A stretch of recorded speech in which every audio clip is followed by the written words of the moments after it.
if you find that one day morning when you get up without any reason, you're just feeling ugly for no reason? If it is happening even at least 2-3 times a year, if it is, then you must do certain things before you go to bed. It's very, very important.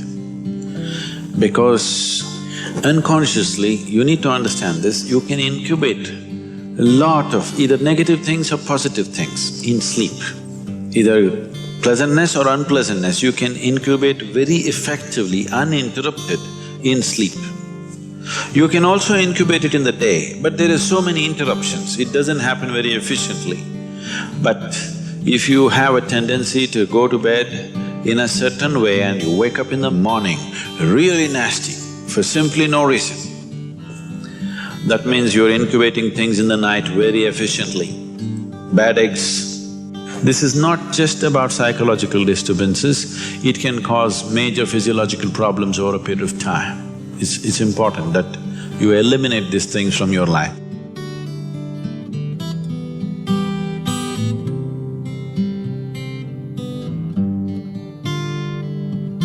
So, before you go to bed in the night, there are certain things that you need to take care of. It's best if you're eating meat and other kinds of meals, you eat at least 3 to 4 hours before you go to bed. The digestion is over. Before going to bed, drink a certain amount of water and go to bed. You will see it gets taken care of just like this. One simple thing can be just a shower. Always to shower before go to bed, it'll make a lot of difference. In this weather, maybe cold showers are difficult, so you go for lukewarm showers, don't go for hot showers in the night. Go for lukewarm showers, it makes you alert. So you will think, oh, I cannot sleep.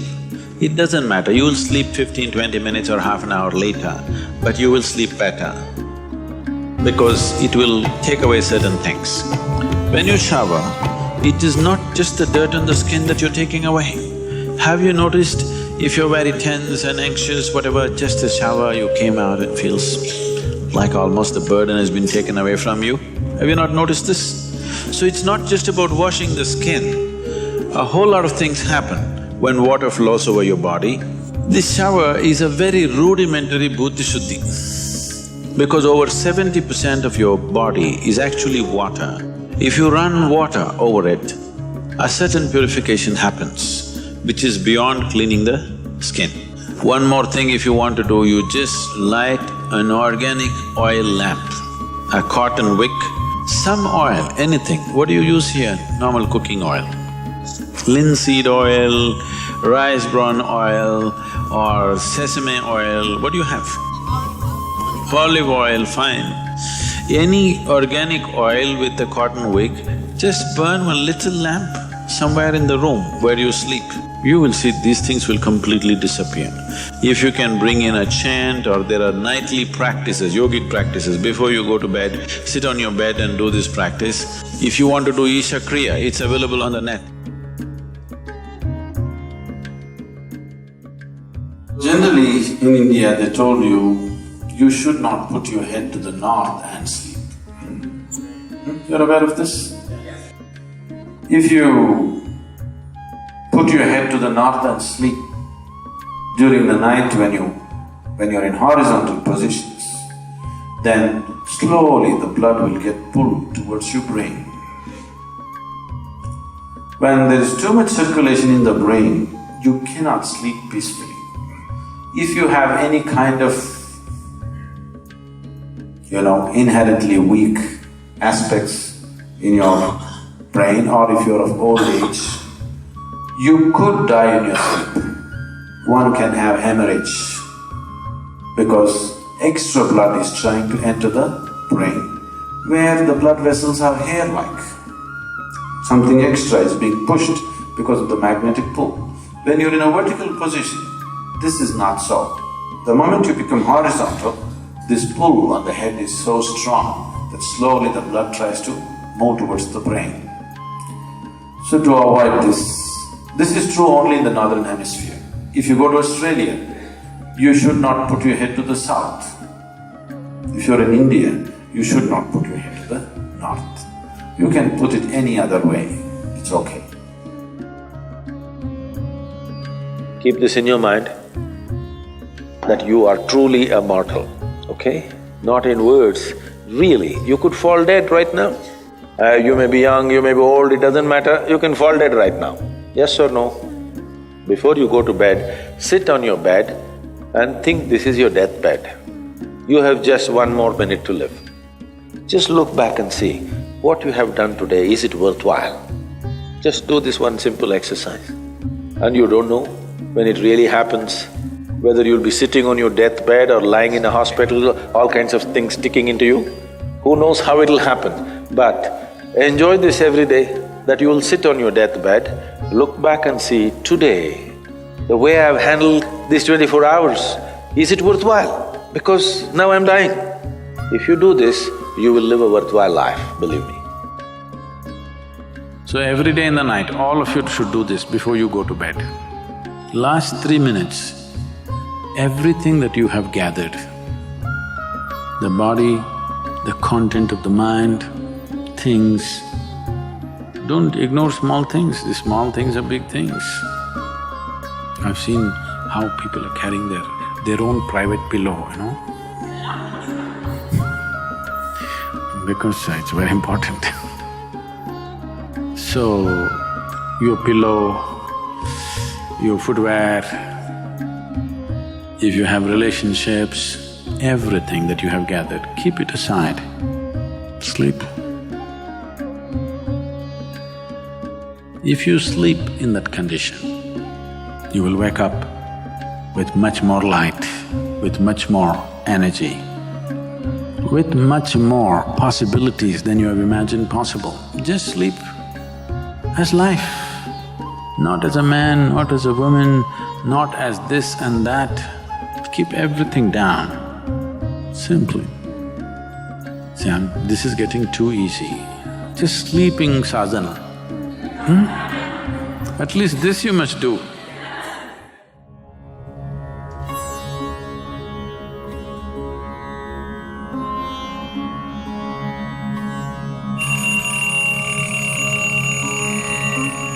So what kind of sounds come awake to will determine the context of the day and the future of your life in many ways. So coming awake to an alarm bell with a sudden start is not the best way to do your life. It is best that if you need a certain amount of if your body right now, because of the kind of food that you consume and the kind of thoughts and emotions that you process within yourself, accordingly you may… and the level of vibrance that you have managed within your body will determine how much sleep you need. Let us say you need let's say you need 8 or 12 hours of sleep. I was saying the wrong number Whatever amount of sleep you need, you know how much you need. So you go to bed early enough so that you come awake naturally. If you're coming awake naturally, and suppose you have a doubt whether you will come awake or not, if you have a certain chant, if you've identified one of the Vairagya chants, you can use it. Physiologically, one important aspect of you is your heart, the pumping station for your blood circulation, which pumps life across the body. If this one thing doesn't happen, nothing happens. This starts from left side. So we told you, in India they have told you, when you wake up, you must roll to your right side and get up. Have they? Left side, if you roll and get up, bad things will happen to you. Did they tell you? Bad things are not about that.